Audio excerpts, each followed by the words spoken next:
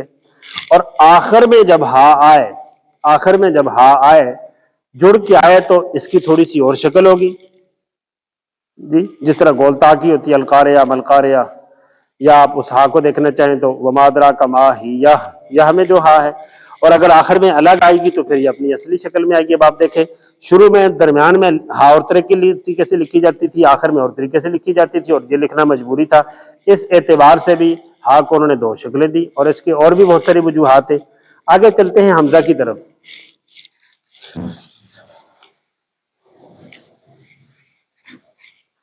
حمزہ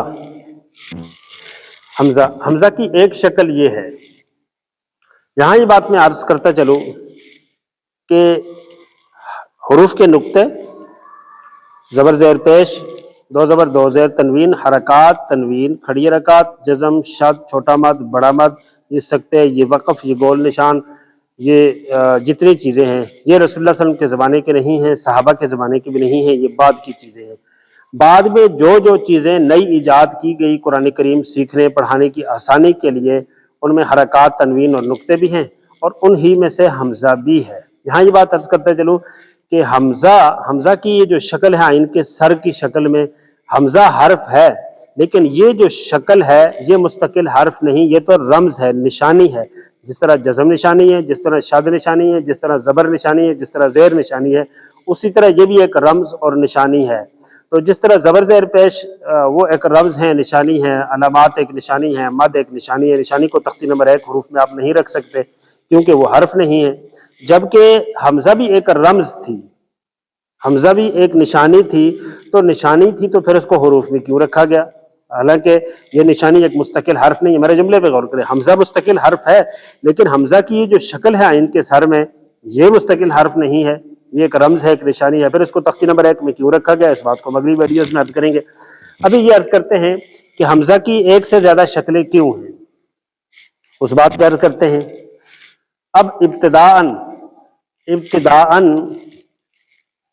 یہ جو شکل تھی الف واو یا کی، یہ آپ نے دیکھ لیا الف واو یا لکھا، ابتداءً جب حرکات، تنوین، کھڑی حرکات، یہ علامات، یہ حرکات اور یہ نقطے کچھ بھی نہیں تھے، جس طرح رسول اللہ کے زمانے میں تھا جی، کچھ بھی نہیں تھے اس وقت۔ قرآن کریم میں جہاں جہاں بعض جگہوں پہ الف واو یا یہ 3 حروف لکھے آتے تھے تو پڑھتے بھی ان کو الف واو یا ہی تھے، لیکن بعض جگہوں پہ جہاں الف واو یا لکھا آتا تھا، لکھا ہوتا تو الف واو یا تھا، لیکن وہاں پڑھنے میں الف واو یا کی آواز نہیں آتی تھی بلکہ پڑھنے میں حمزہ آتا تھا۔ مثلا لکھا ہوا ہے، آپ اس پہ غور کریں جی، یہ لکھا ہوا ہے، یہ اب یہاں الف ہے،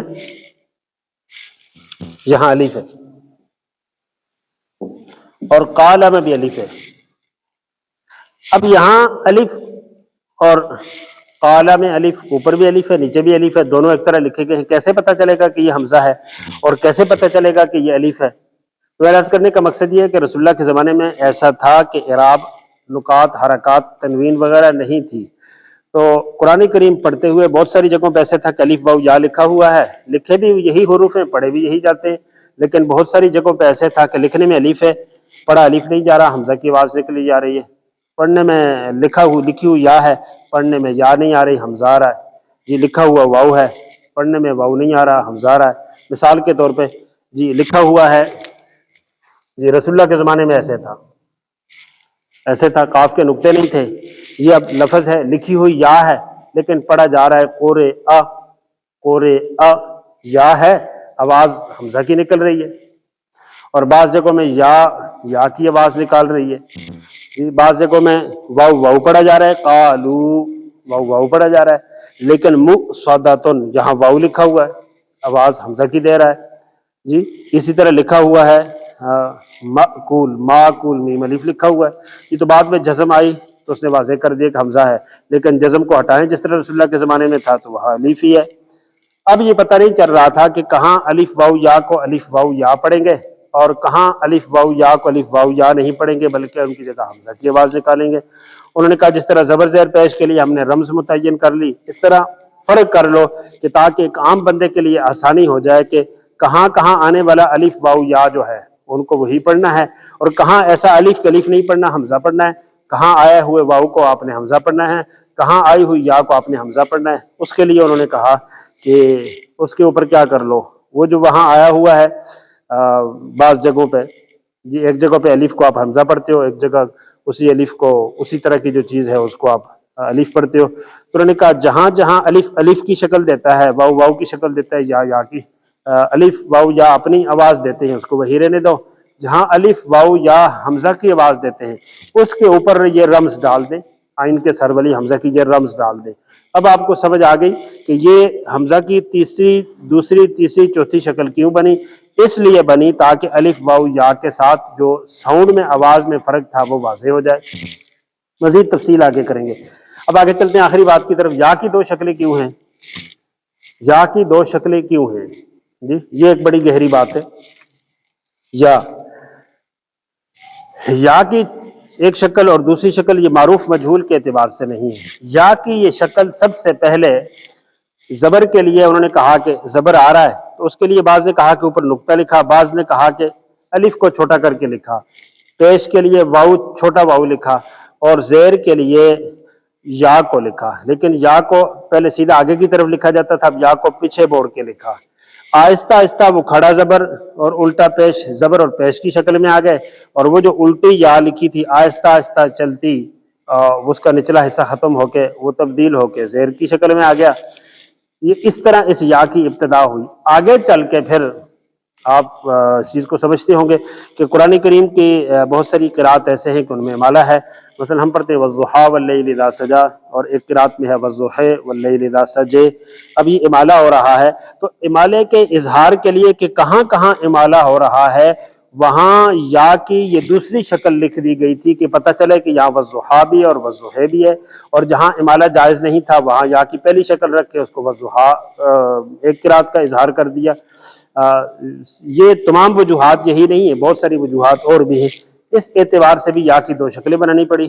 اور آگے جا کے ہمارے ہاں جو قرآن مجید ہے ان میں بہت سارے حروف ایسے ہیں کہ ان پہ ایک حرف کو دوسرے حرف کے ساتھ جوڑنے کے لیے بعض دفعہ کچھ چیز ایسی بیچ میں لانی پڑتی ہے جو رسم عثمانی میں نہیں تھی۔ مثلا من بعد